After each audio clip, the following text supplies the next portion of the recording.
Welcome back. Wonder Woman 1984 has earned an estimated $28.5 million at the domestic box office since its release.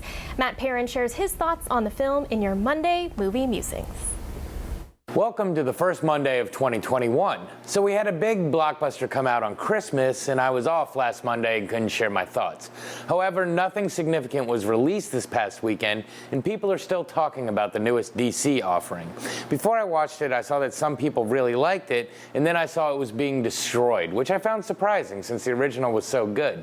So with these altering viewpoints, I was even more interested, and without any further ado, let's take a look at Wonder Woman 1984. Our film begins with a look back at a snippet of the childhood of our young heroine. We see her competing in a competition with other warriors. This, of course, teaches a lesson that will become important later in the film. We then jump to, surprise, surprise, 1984. Diana Prince, aka Wonder Woman, reprised by Gal Gadot, is still using her powers for the good of humanity, and we see her stopping a mall jewelry store heist. Coincidentally, all of a sudden, merchandise ends up being studied at her day job at the museum by a new hire, Barbara, played by Kristen Wiig. Among these artifacts are a stone that apparently grants you one wish. The two both make a silent wish on said stone. We see both of these granted soon enough as Barbara becomes confident, well-liked, and powerful. We see Steve Trevor, the long-lost love of Diana, suddenly reappear and find her as well. While Diana is busy reconnecting and spending time with Steve, we see a new antagonist, Max Lord, come into the picture and steal the wishing stone in order to become the powerful person he always wanted to be. However, it turns out that this stone has a monkey's paw type of deal, and for every wish it grants, something important gets taken away. And we find out that every time this stone has appeared before, the civilization possessing it has been wiped from the planet. As the movie progresses, we see Diana and Steve having to fight their way to Max in order to destroy the stone and save humanity.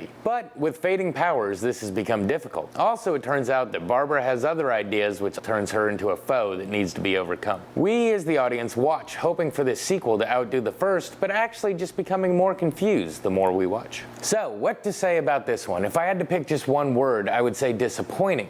Fortunately, I can use many more words. Have you ever watched a movie and wondered if you had accidentally taken some cold medicine you forgot about? Well, that was this one. I felt like maybe my kid was distracting me and that's why it was hard to follow. But then after seeing some other reviews, I realized no, it's just a disjointed film. Every scene involving a fighting Wonder Woman just looked cartoonish and unrealistic. And yeah, it's a superhero movie based on a comic book, but this was over-the-top horrible CGI. Don't get me wrong, Gal is an awesome Wonder Woman, and after The Mandalorian, I thought I would love Pedro Pascal in this, but he just goes a little over the top and so much of the movie centers around him. Kristen Wiig does okay, but her transitions are just way too fast and loose. So the cast is fine, they just weren't giving anything to work with, and that to me is the most disappointing part, since Patty Jenkins did such a good job with the first one, reigniting the DC universe, just for this one to kind of undo all that. The first trailer was so much better than this actual movie. There's a fan service mid-credits scene that some people were like, oh, that's awesome, whereas I was more like, okay, that was cute. So there's a scene in this that may make you want to hug your kid a little harder, but other than that, if you're lucky enough to haven't have seen this one yet, do yourself a favor and just go watch the first one again. This has been your Monday Movie Musing. Back to you.